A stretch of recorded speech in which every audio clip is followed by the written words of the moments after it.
We are back with episode 11 and we are in month 7 of construction. You guys have probably been following along for a little bit, but if you haven't, I'm gonna give you a recap of how we got to this point, where we were at a year ago, and kind of walk you through month to month how things have looked.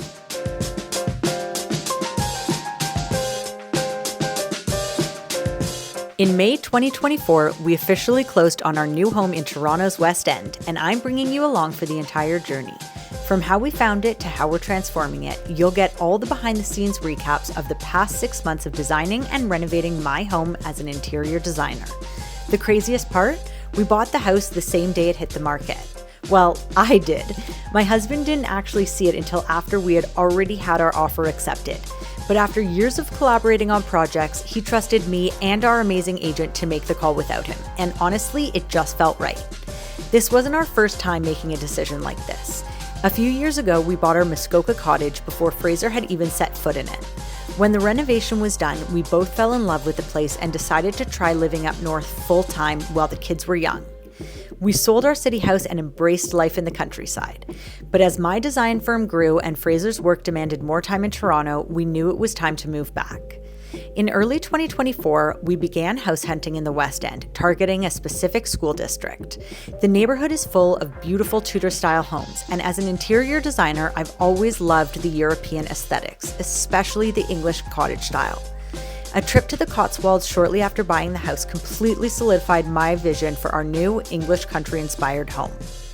From March until May, we worked with our incredible architect, Nikki from House Lab, to rework the layout.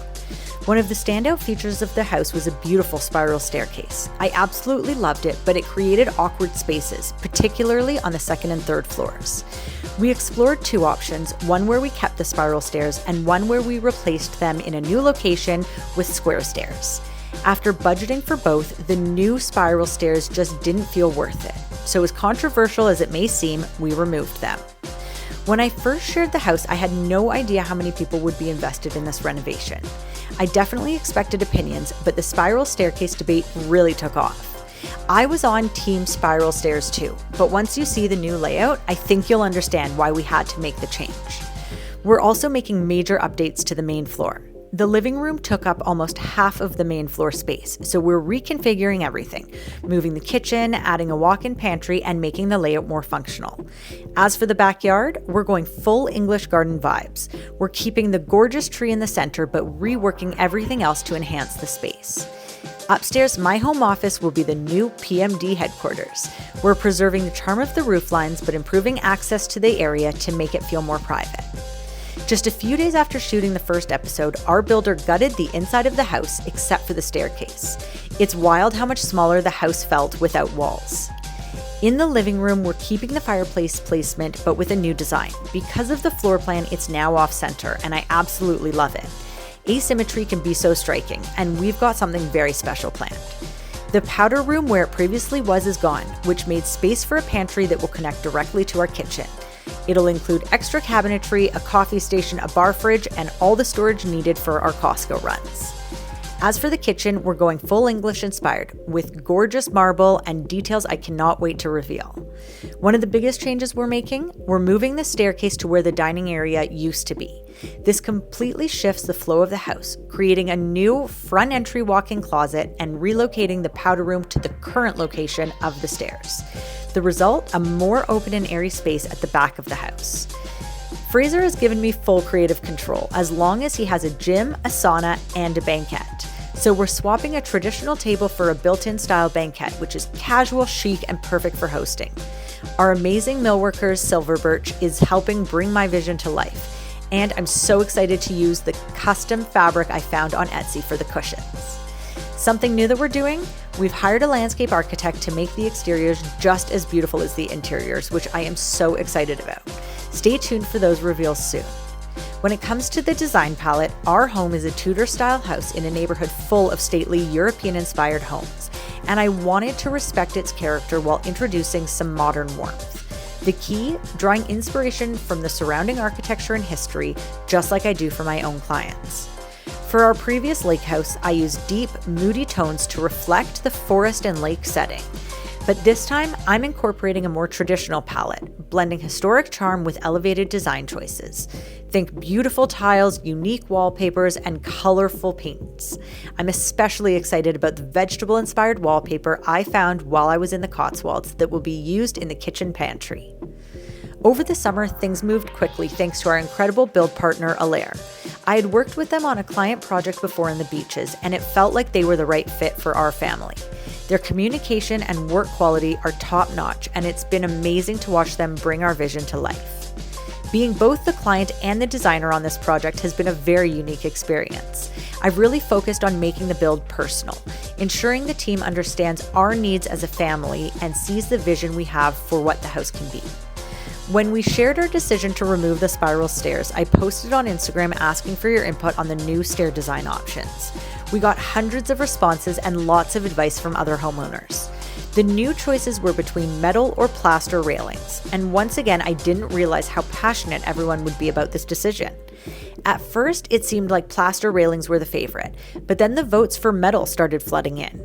We also got comments of people asking us to keep the spiral stairs as they were, but by this point, we were already well past that. They are coming out for good.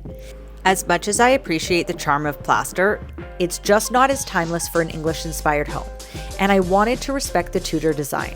Speaking practically, metal stairs are definitely easier to clean than plaster, especially with kids and the inevitable grimy fingerprints.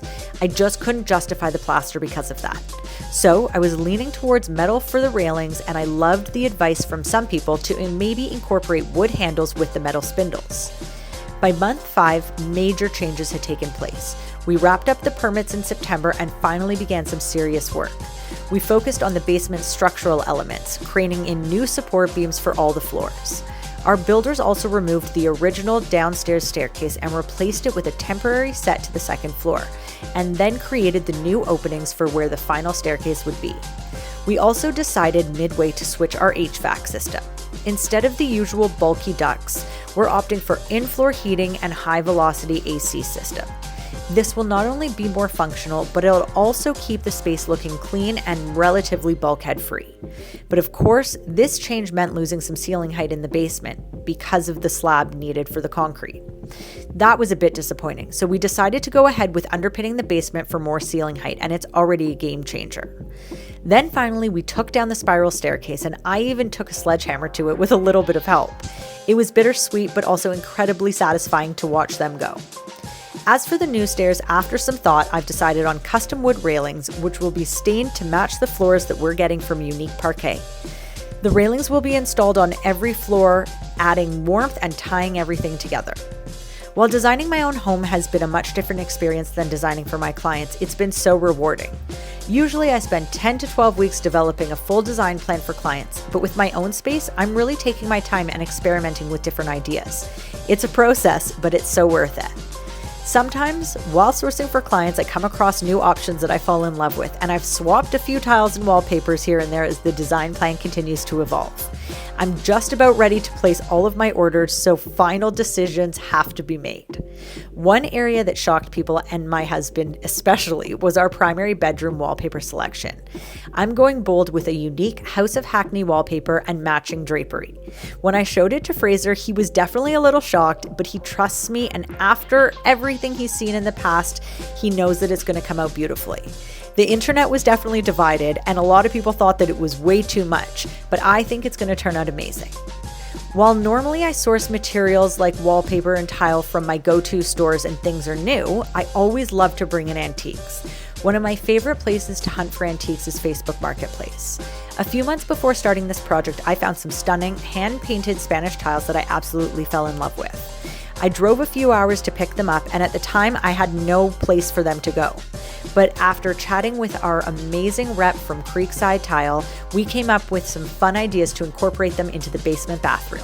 I can't wait to see it complete. One of the biggest upgrades in the house are the new dormers on the 3rd floor.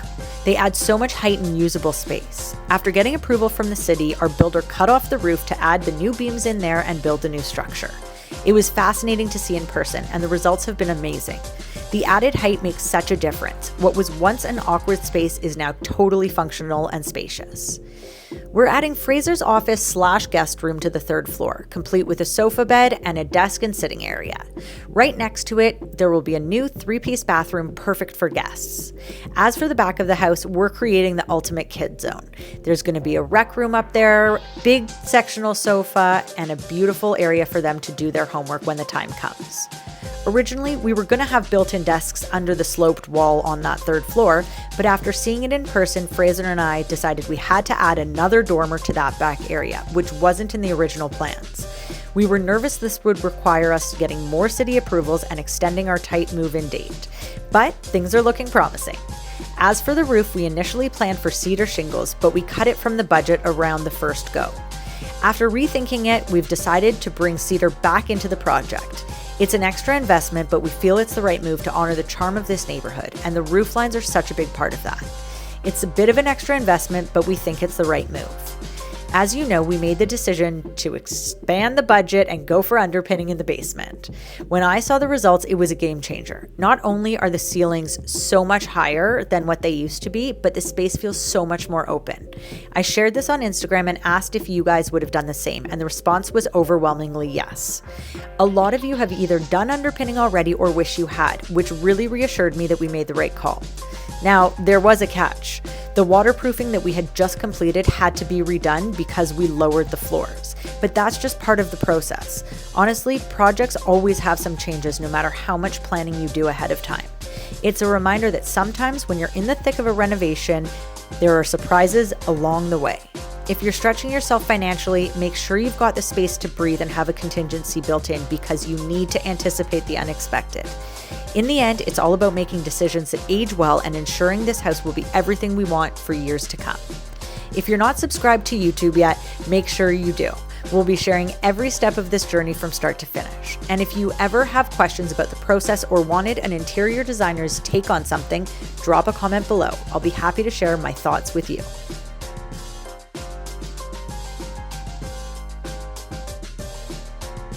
That was a recap of where things have been over the last year and specifically over the last 7 months of us doing this series.